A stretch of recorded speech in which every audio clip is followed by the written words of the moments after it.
This is survival racing, urban off-road racing, the party at the end of the world.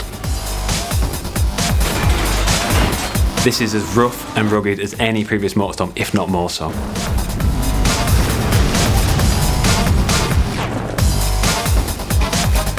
So what we're here to do is put a couple of diaries together that really try and explain the two major modes in Motorstorm Apocalypse.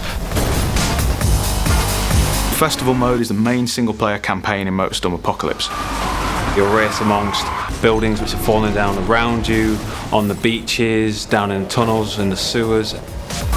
In this game, the festival represents a much more story-driven campaign. Every race has a sense of persistence.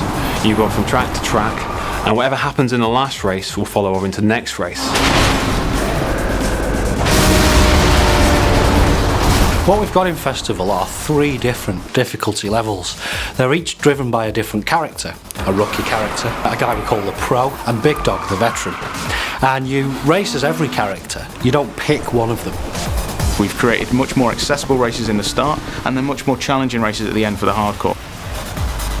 So Festival mode, we're aiming for probably around 7 to 8 hours of gameplay for a player that's familiar perhaps with racing games. But of course, there's much reason to go back and replay for the festival, because now we have a lot of unlocks and hidden items actually to find within the festival mode. I mean, we're aiming for somewhere in the region of 40 bespoke races, and that's more than we've ever had in the series before. If you play a lot of racing games, you'll know it's really important to be able to learn the track to get better and better at it. So whilst multi-events will play at the same time when you play through the same race, there's a lot of emergent possibilities. So players will experience certain levels of predictability that at least allow them to learn the tracks, but they're never too sure what's going to happen around every corner. Motorstorm has always been about the vehicle classes. We've now got 13 in total, which are 5 new vehicle classes. So you've got all the existing vehicles from the previous games, monster trucks, big rigs, buggies, bikes, etc., which all bring their unique style and handling abilities to the game. We're now introducing vehicles which are a bit more suited to the city. So vehicles like supercars, superbikes, choppers, muscle cars, and even super minis, more European style hot hatches. So they're all present in the game, but they've all been given the Motorstorm treatment. We noticed there was a lot of enthusiasm for taking the game into a city, but we really didn't want to do Motorstorm does urban racing. We wanted to do more than that and be more excited. You're driving down the sides of skyscrapers, jumping from rooftop to rooftop, going down into the sewers, onto the train lines. This is as rough and rugged as any previous Motorstorm, if not more so. Because we've got all these different vehicle types and different parts of the city that we've created to use, there's a very different feeling between racing, say, a muscle car around the streets of downtown and racing a buggy down through the beaches and the parks.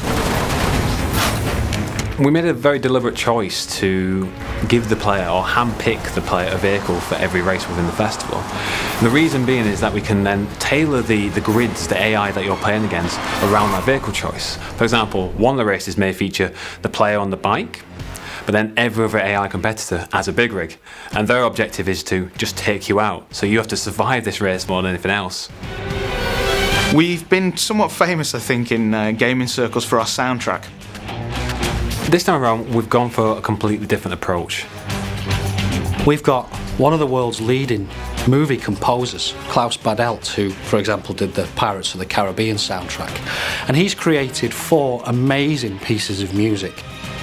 But what we've also done is contacted some top remix artists and DJs. And they're going to give us an entire soundtrack that covers the whole game. And so what this allows us to do is to key back into the series and the soundtrack and the mood that elicits in the previous games, but also do something completely unique. We used to get a lot of emails from people who really wanted nighttime racing. The old mantra was race by day, party by night.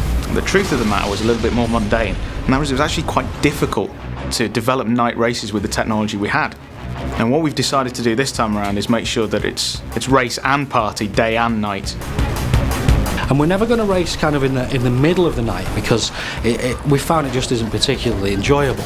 It's dark enough so that the headlights have a use, and it really makes the race feel different to how it would play out in the daytime. We've added life to the city in the form of a private military contractor and a bunch of crazy looters. You can run these guys over, some of them will attach themselves onto your car, the military will start firing rockets at you. They've got a huge arsenal of tanks and helicopter gunships to try and disrupt your race and to try and get you to turn around and head back out in the city.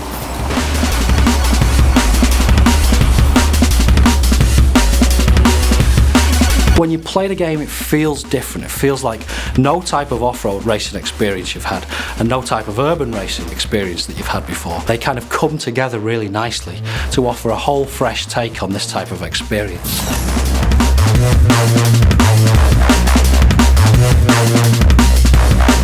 We're now saying it's racing and partying. 48 hours of insanity before everybody has to get the hell out of the city.